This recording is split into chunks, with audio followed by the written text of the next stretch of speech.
noms seront écrites. Et dans les livres de souvenirs, tout ce que nous faisons sur la terre.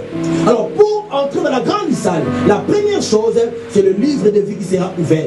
Et dès que ton nom y figure, eh bien, tu entreras maintenant dans la salle dans laquelle le livre de souvenirs sera ouvert. Donc, je nous invite, frères et sœurs, changer notre mentalité.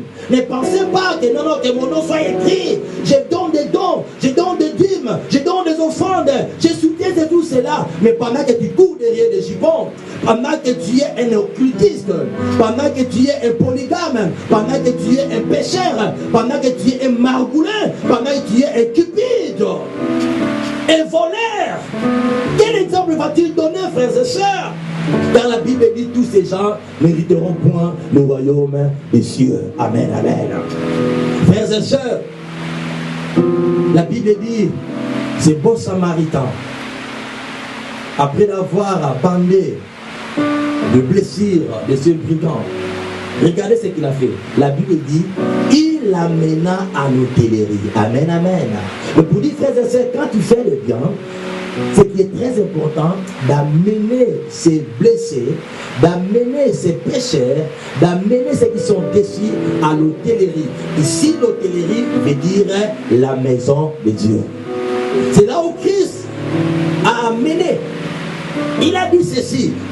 Quand vous lisez bien ce passage, le verset 35, la Bible dit, le lendemain, il tira les deniers, les donna à l'autel et dit, aie soin de lui, et ce que tu dépenseras de plus, je te le rendrai à mon retour. Quel retour, frères et sœurs? C'est le retour éminent de Jésus-Christ. Quand Jésus-Christ reviendra, il va bien aimer restituer tout ce que nous avons fait pour ses brebis, pour sa maison. Tout ce que nous dépensons, nos temps, nos énergies, nous risquons nos vies, nous nous sacrifions, nous laissons tout ce qui nous ont cher pour travailler pour le Seigneur, pour que les morts se convertissent à Dieu, pour que les âmes viennent à Christ Jésus. La Bible dit quand Christ reviendra et que si ces âmes demeurent dans la présence de Dieu, Jésus va nous restituer. Et c'est ce que vous faites?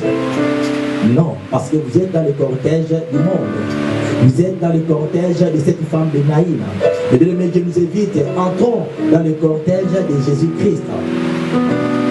Là où il y a la vie, là où il y a la paix, là où il y a la tranquillité, là où il y a l'abondance, là où personne ne peut te toucher. Amen, amen.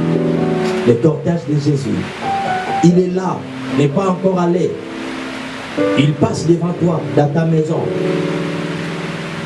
Est-ce que tu es prêt de donner ta vie à Jésus pour entrer dans son cortège, pour entrer dans sa foule?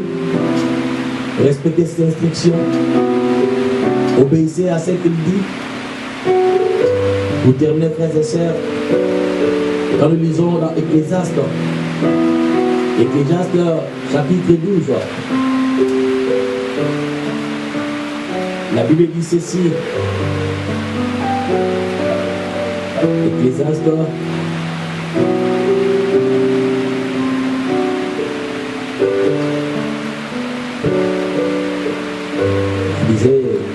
chapitre 12,